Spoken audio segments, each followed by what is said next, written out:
Hi everybody, welcome to day 4 of the Healthy Reset. Today I'm talking about something I know all too well, stress and emotional eating.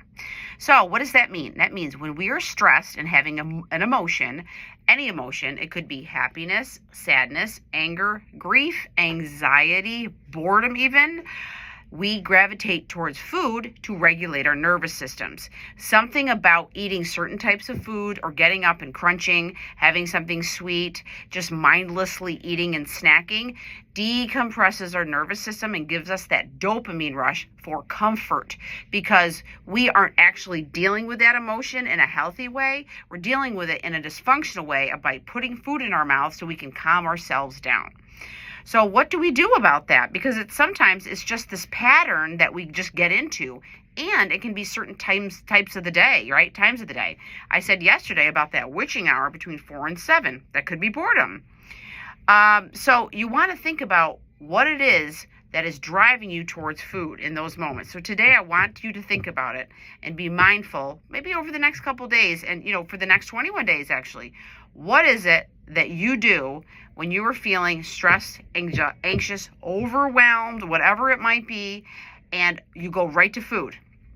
Think about what it is that's triggered you, and then you go right there. When you start to be mindful of opening up the cupboard when you're feeling anxious about, say, money or physical clutter in your house or an argument you've had with your spouse or your kids, you go right to the cupboard or the refrigerator.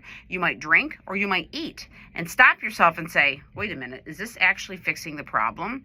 I know maybe it feels good in the moment, but it doesn't feel good afterward when your pants are too tight and you don't feel good, or it isn't making you feel very good from drinking too much, eating too much. You might feel bloated. So that eating and that drinking aren't getting you to the goal, number one, of feeling more healthy and more well. And number two, it's not actually fixing the problem and addressing the stress and where it's coming from. So today, your only job is to try to decompress your nervous system, de-stress, and write down the times that you gravitate towards food or drink when you're stressed and say to yourself, nope, I don't need to do that. Just be more mindful about that. And what can you do when that happens? You stop yourself by turning away, getting some water, putting something in its place, like moving around, doing an exercise video, walking up and down the stairs, do some random chore, call a friend, text somebody, do anything else. Do something more joyful, just anything other than putting stuff in your mouth when you don't need to.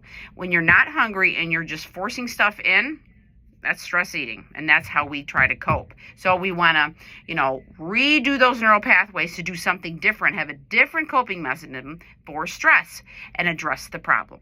Write that stuff down today. Be more mindful. Replace that habit with something more healthy, and then try to de-stress today using some of the techniques that I'm writing in the email. Thank you for watching. Have a great day, and I'll see you tomorrow.